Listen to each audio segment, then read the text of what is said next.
Café and Networking Podcast promotes successful business experts. I'm Tom Reaoch, known as the King of Networking, connecting people throughout the world from my podcast studio in Brazil. Today we talk with Matthew Dickson. He's a mental health advocate and speaker, joining us from Canada.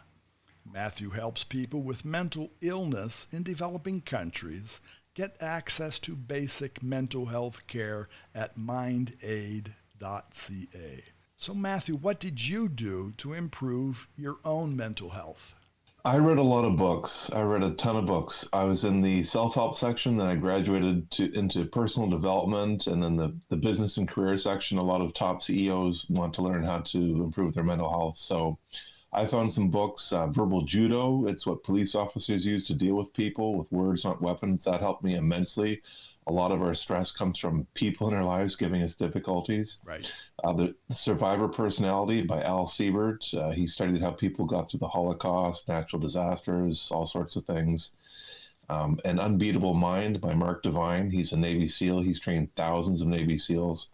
So I read a lot of books on mindset and whatnot. And so what I tell people is maybe it won't get rid of your mental illness right away. But there are other things you can do that you can change. There are other thought patterns you have in your head that you can change, that are there all the time, just your thoughts, your beliefs. And those are things I try to change to help increase my confidence and lower my stress and whatnot. I think that's the first point, is to believe that change can happen. Yeah, I didn't know that. I didn't know that you could change your thoughts that much. And yeah, I learned a ton from reading. No, and I think that, and having, as you mentioned, I think benchmarking success, either there are persons who have been through that or are writing about it or talking about it, is part of alleviating the stress that we face every day. Yeah, for me, I felt the need. It was about an hour a week, and just to get things off my chest for what I was going through. That's about what I needed to help me. I encourage people, if they have someone in their life with mental illness, to listen to them, spend some time with them, and ask questions. Sometimes we can't ask for what we need. I have schizophrenia, so it was tough for me to ask for what I need. So, yeah. Well, and when we look at the corporate world, we look at business today, corporations. We've seen this. This was really highlighted. You mentioned your focus is on developing countries, and that's worldwide. And we've seen that the post-pandemic, the pandemic was a traumatizing moment for everybody everywhere. But it did highlight, and what I've seen, many corporations have come to really wrapping their arms around the fact that they have issues. Many times in many places, they've sort of brushed over them and considered them not being their problem. Communities consider mental health as not their problem, right? They always consider it somebody else's problem. But it's everybody's problem, and everybody has to be part of the solution. Yeah, there's a man, Shekhar Saxena. He's from Harvard. He spoke at the UN. He said every country, when it comes to mental health care, is a developing country. So that's something to consider. All these, like America and Canada, Europe, we all need a lot of help with our mental health care systems.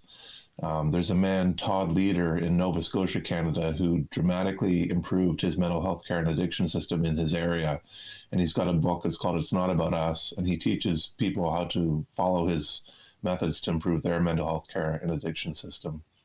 Now, when you speak, basically you're speaking about Mindaid, and you're attracting people to that point, to the site. Yeah, Mindaid is basically a simple curation site. It's the world's first website with all the groups helping the cause of mental illness in developing countries on one site.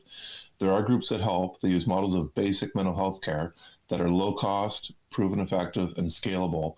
The World Health Organization is trying to figure out the best way to roll these models of basic mental health care out to the masses. In the meantime, I found groups using these models already. They have been for years, and they've helped thousands of people get their mental health care back, or their mental health back. And I'm promoting them on my site. Yeah, and I am looking at your site, Mindaid, and that's M-I-N-D, and the word A-I-D. And I see there you have a very prominent page of My Best Health Tips for You. And that's sort of a compendium of books, sites, listening resources, a little bit of everything. Yeah, those are the best things I found to help my own mental health, and other things that haven't helped me specifically. But I think they're great things that could help a lot of other people too. I'm quite proud of that list. I really encourage people to go and look at that. It's that's 20 plus years of searching through stuff to find some gold nuggets. Well, no, it's not only defining the nugget, but as you've already mentioned, you've applied several of those to yourself. Oh yeah, So one thing yeah. is having the book and reading it. Others is understanding that what you've read can lead to success. Yeah, I'm doing really well these days with my schizophrenia. It's I'm not cured, but I'm managing it, and I have no symptoms. It's wonderful. I didn't know if I'd ever reach this point, and yeah, Well, I want to congratulate you that you have, and I feel that it's not an easy journey, no, and it's not a smooth journey at any point. no, it's yeah, But for you to take and direct your energy towards that and towards mental health and offering possible, I would say there's solutions because when we talk about cure, that's a difficult word to grasp, but it's to manage and to make life more livable, right? yeah. I have peace and contentment now. I have thoughts that have punctuation at the end of them, not run-on sentences that go round and round and round in circles. I'm really enjoying life again. My life isn't perfect, but I'm in the normal range of emotions and thoughts again, which is a real gift.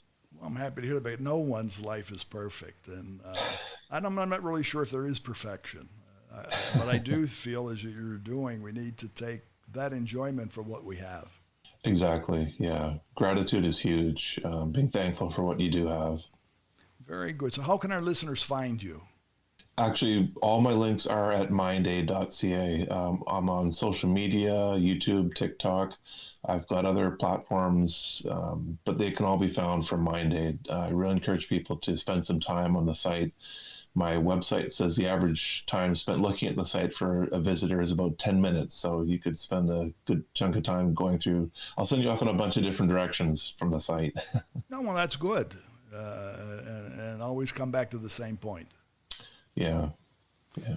Well, congratulations and thanks for being part of our podcast today. Thanks so much for having me on. Really appreciate it. Okay, and for our listeners, remember you can find more information about Matthew Dickson. It's Matthew, the last name Dickson, and you'll find him on Mindaid.ca, Mindaid.ca. Café's Networking is brought to us by Focus MI Market Intelligence, an agricultural market research specialist in Brazil. More information at focusmi.com. Thanks for listening until the next time here at Café and Networking Podcast.